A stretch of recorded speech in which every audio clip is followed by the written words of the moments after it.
Everyone, very good morning.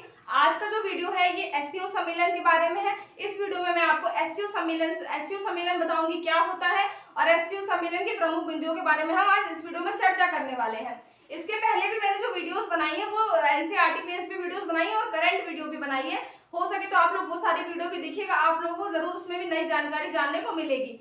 ये अभी SEO सम्मेलन की अगर हम 2023 की बात करें तो ये न्यूज चैनलों में भी बना हुआ है। अगर आप लोग न्यूज देखते हैं तो बिल्कुल आप लोग इसके बारे में जानते होंगे, इसीलिए मैंने इस टॉपिक को लिया हुआ है। इससे क्या होगा कि मैं कुछ चीजें आपको भी बता पाऊंगी और कुछ चीजें खुद भी जान पाऊंगी। अगर हम एसईओ सम्मेलन की बात करते हैं तो एसईओ का जो फुल फॉर्म होता है वो होता है संघाई कोऑपरेशन ऑर्गेनाइजेशन। क्या होता है? संघाई कोऑपरेशन ऑर्गेनाइजेशन। ठीक है, चलिए हम इसके बारे में और बातों को जानते हैं। इसका जो फुल फॉर्म होता है संघाई कोऑपरेशन ऑर्गेनाइजेशन, इसकी स्थापना हुई थी 2001 में। कब इसकी स्थापना हुई थी? तो इसकी जो स्थापना हुई थी वो हुई 2001 में। लेकिन 2001 से पहले भी ये संगठन था, इसका जो नाम था वो था संघाई 5। संघाई 5 के नाम से इसका नाम था। 1996 में उसकी स्थापना हुई थी संघाई 5 के नाम से। फिर देश जो है वो आगे जुड़ते गए। जब उज्बेकिस्तान, जो सेंट्रल एशिया का जो देश है उज्बेकिस्तान, जब उज्बेकिस्तान जो है वो एससीओ का सदस्य बनता है तो इसका नाम बदल करके रख जाता है संघाई कोऑपरेशन ऑर्गेनाइजेशन। इसका मतलब आप लोग ये बात याद रखिएगा कि इसकी स्थापना जो हुई थी 2001 में, लेकिन इसके पहले जो संगठन था उसका नाम था संघाई 5 और उसकी स्थापना हुई थी आपकी 1996 को हुई थी।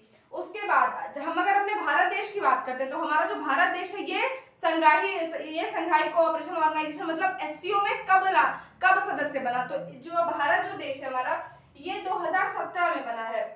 भारत 2017 में एससीओ में शामिल हुआ है। कब हुआ है? तो 2017 में एससीओ में भारत शामिल हुआ है। ठीक है, इतने की बातें हो गई। अब हम इसकी बात करते हैं कि इसके सदस्य देश की बात करते हैं। तो जो इसके सदस्य देश है वो 8 सदस्य देश है।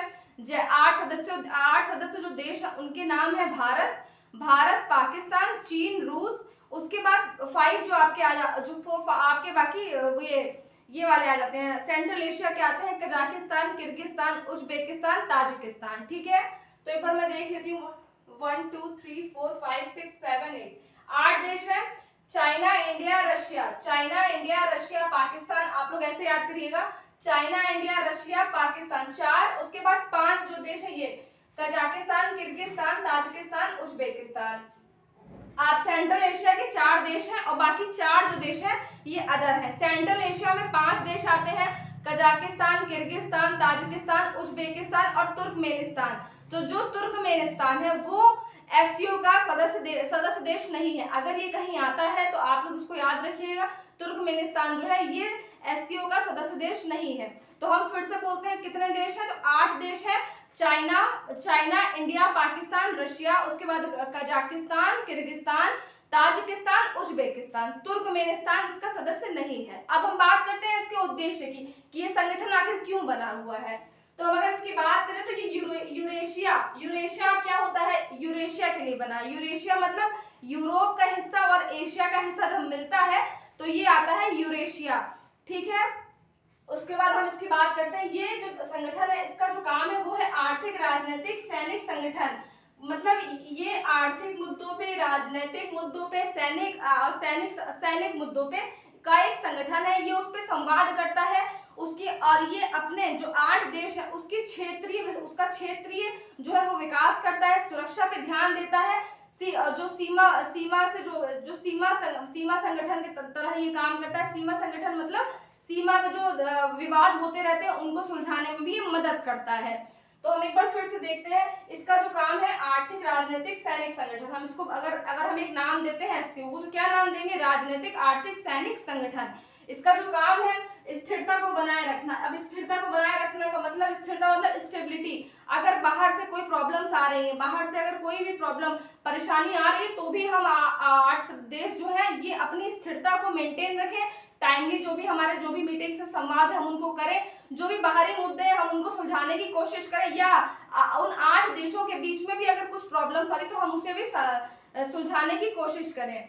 उसके बाद उभरती चुनौतियों और खतरों का मुकाबला करना। जैसे अगर कोई नया देश है, नया कोई कंट्री है वो उभर रहा है, उभरती हुई चुनौतियां, अगर कुछ नई कुछ चुनौतियां आ रही हैं इनके तरफ में जिससे इनके क्षेत्र में हानि हो रही है तो उससे भी लड़ना बाहरी खतरों से लड़ना, अगर उस क्षेत्रीय में कुछ भौगोलिक स्तर पे अगर कुछ प्रॉब्लम्स आ रही है, जैसे भूकंप वगैरह कुछ चीजें आ रही हैं या सुनामी वगैरह, तो उन सारी चीजों से भी सुरक्षा करना। तो इसका महत्वपूर्ण जो बिंदु है वो यही है, इसका जो उद्देश्य है सम्मेलन का वो यही है।